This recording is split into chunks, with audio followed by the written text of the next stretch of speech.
নামাজি মরণের সময় তার কি হালাত হবে, মৃত্যুর সময় সে অপমানিত লাঞ্ছিত অবস্থায় মরবে, এরকম ভাবে সে ক্ষুধার্ত অবস্থায় মারা যাবে, এরকম অবস্থা হবে।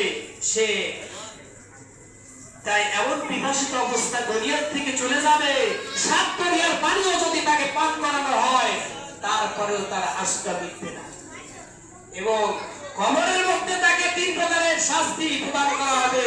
বেনামাজির জন্য কবরটা চাপিয়ে ধরবে, কবরের মধ্যে সাপ বিচ্ছু দিয়ে ভরে যাবে, একের পর এক আযাব আসতে থাকবে। নাউজুবিল্লাহ। তাহলে প্রিয় যুবকের দল, আমার প্রিয় ভাইরা, আজকের থেকে পিছনে যা করছেন করছেন, আজকের থেকে তওবা করেন। একটা ওয়াক্ত নামাজ মিস দিব না, আল্লাহ তাআলার সাথে যোগাযোগ আমি বন্ধ করব না। আল্লাহ তাআলার সাথে যোগাযোগ করার টেলিফোন করার মাধ্যম হলো 5 ওয়াক্ত নামাজ। ঠিক কিনা বলেন? 5 ওয়াক্ত নামাজ ঠিক মতো পড়েন, দেখবেন আল্লাহ আপনার সব সমস্যা আল্লাহ সমাধান করে দিবে। দুনিয়াতেও সমস্যা সমাধান করবে, আখিরাতেও করবে ইনশাআল্লাহ। আরো অনেক কথা রয়েছে। নামাজ আল্লাহ তাআলার এমন একটি দৌলত, নামাজের মাধ্যমে দুনিয়ার রিজিকের পেরেশানি আল্লাহ তাআলা হটায় দিবেন। নামাজের মাধ্যমে আল্লাহ তাআলা আপনাকে কবরের জগতে কবরটা আলোকিত বানায় দিবেন এবং কবরটা আপনার জন্য ফুলের বাগান হয়ে যাবে। বলেন সুবহানাল্লাহ।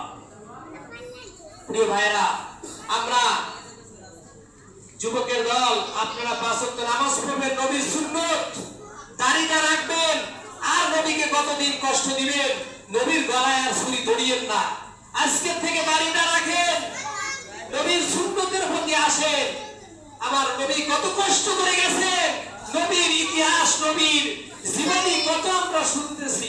তাইফের ময়দানের কথা আপনারা জানেন যে নবীকে কত কষ্ট দেওয়া হয়েছে একমাত্র এই দিনের জন্য। আর সেই নবীর জন্য কি আমরা একটু কোরবানি করতে পারবো না? যুবকের দল, আজকের থেকে 5 ওয়াক্ত নামাজি হও। আজকের থেকে তোমরা দাড়িটা পরিপূর্ণভাবে রাখো, নবীকে আর কষ্ট দিও না। আজকের থেকে ইনশাআল্লাহ তোমরা আল্লাহর নিকটে তওবা করো যে বাকি যা জীবনে যা করছি এখন থেকে ভালো হয়ে গেলাম। 5 ওয়াক্ত নামাজ যদি এলাকার যুবকেরা মসজিদে এসে পড়ে, মসজিদে জায়গা হইবে না। প্রিয় ভাইরা, আপনারা ইনশাআল্লাহ একটু চিন্তা ফিকির করেন যে হায় দুনিয়ার কয়দিন, সময় তো চলেই যাচ্ছে, আমি কবরে নিকটবর্তী হয়ে যাচ্ছি, একদিন আমি আল্লাহর নিকটে চলে যাব। আল্লাহর নিকটে কি জবাব দিব বলেন? আল্লাহর আদালতে গিয়া আমি বাপ গিয়া আমাকে কাজ করে আল্লাহর আদালতে গিয়া তার হিসাব দিতে হবে, আমার পরিবার পরিজনের ব্যাপারে হিসাব দিতে হবে, আমার এরকম প্রত্যেকটা বিষয় নিয়ে আমাকে আল্লাহর নিকটে জবাবদিহিতার কাতারে দাঁড়াতে হবে। ওই দিন আসার আগে ভাই আমরা ভালো হয়ে যাই। একটা কথা বলে যে মরার আগে মরো।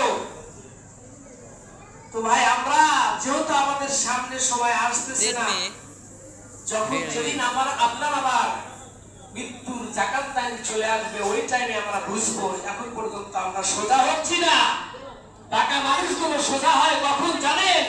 যখন তার সামনে আজরাইল উপস্থিত হয় তখন একবারে ভালো হয়ে যায়।